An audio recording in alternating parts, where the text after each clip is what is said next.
Sushma here from SR group of institution. बच्चों, आज जिस सब्जेक्ट के बारे में हम बात करने जा रहे हैं वो है बिजनेस लॉ।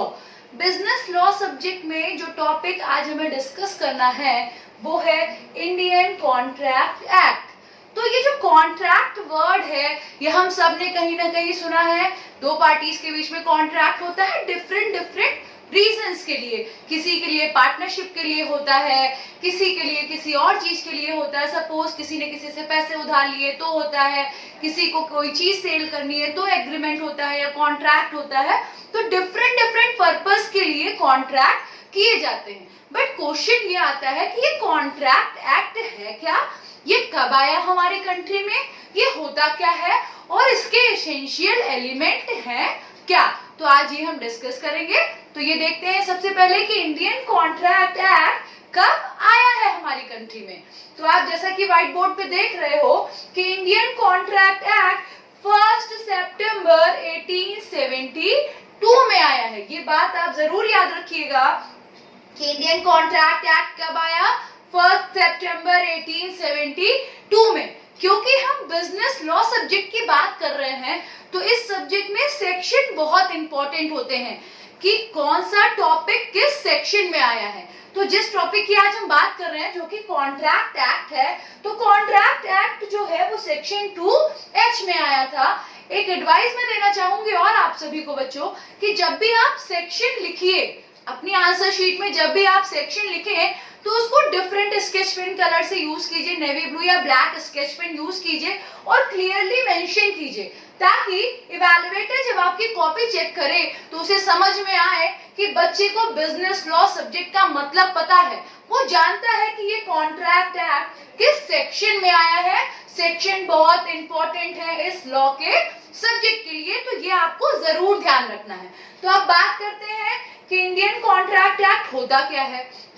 अगर आपसे कोई सिंपली पूछे कि डिफाइन कॉन्ट्रैक्ट, तो बहुत इजी वर्ड्स में आपको बताना है कि जो कॉन्ट्रैक्ट है वो एग्रीमेंट होता है जो कि इन्फोर्सेबल बाय लॉ होना चाहिए।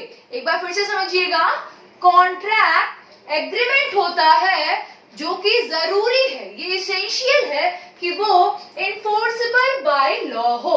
अब क्यों एसेंशियल है कि वो इन्फोर्सेबल बाय लॉ हो, ये नेक्स्ट क्वेश्चन हमारे दिमाग में आता है। तो समझिएगा बेटा, अगर सिर्फ हम एग्रीमेंट की बात करें तो जो एग्रीमेंट है वो किसी भी फ्रेंड के बीच में हो सकता है। हम सोशल कॉन्वर्सेशन कर रहे हैं, हम आपस में प्रॉमिस कर सकते हैं। बेसिकली एग्रीमेंट क्या है कि एक पार्टी ने दूसरी पार्टी से कोई प्रॉमिस किया। तो सपोज एक फ्रेंड है, वो अपने दूसरे फ्रेंड से प्रॉमिस करता है कि अगर इस एग्जाम में मैंने 80% स्कोर किया तो मैं तुम्हें एक बहुत बड़ी पार्टी दूंगा। जब उसके रिजल्ट आ गया, उसने 80% स्कोर कर लिया लेकिन वो पार्टी देना भूल गया, तो क्या वो दूसरा फ्रेंड उसके खिलाफ केस फाइल कर सकता है? ऐसा जरूरी नहीं है, वो केस फाइल नहीं कर सकता है। तो यही जानना जरूरी है कि सिर्फ एग्रीमेंट जो है वो आपके कॉन्ट्रैक्ट नहीं हो सकते। इसीलिए जरूरी है कि सभी एग्रीमेंट इन्फोर्सेबल बाय लॉ हो। सपोज एक फ्रेंड ने किसी से 5000 रुपए उधार लिए होते और दूसरे फ्रेंड से ऐसे ही प्रॉमिस किया होता कि तुम मुझे वापस कर देना, तो वो फ्रेंड उसके खिलाफ केस फाइल नहीं कर सकता था। लेकिन उसी जगह पे अगर इसी कंडीशन पे एक रिटन प्रॉमिस होता कि इस डेट पे मैं तुम्हें 5000 दे रहा हूँ, एक मंथ के लिए मैं टाइम दे रहा हूँ आपको, एक मंथ के बाद आपको मेरे पैसे वापस करने हैं, आप प्रॉमिस कीजिए। अगर आपने नहीं प्रॉमिस किया तो मैं आपके खिलाफ FIR करूंगा, केस फाइल करूंगा। तो अगर ये रिटन प्रॉमिस होता तो दूसरा फ्रेंड अगर उसको उसके 5000 रुपए ना मिलते तो वो केस फाइल कर सकता था। तो जो ये रिटन प्रॉमिस हुआ जो कि हमारी कंट्री के लॉ के अंडर में आया, इन्होंने प्रॉपर अपने पास एक प्रूफ रखा, तो ये इन्फोर्सेबल बाय लॉ हो गया।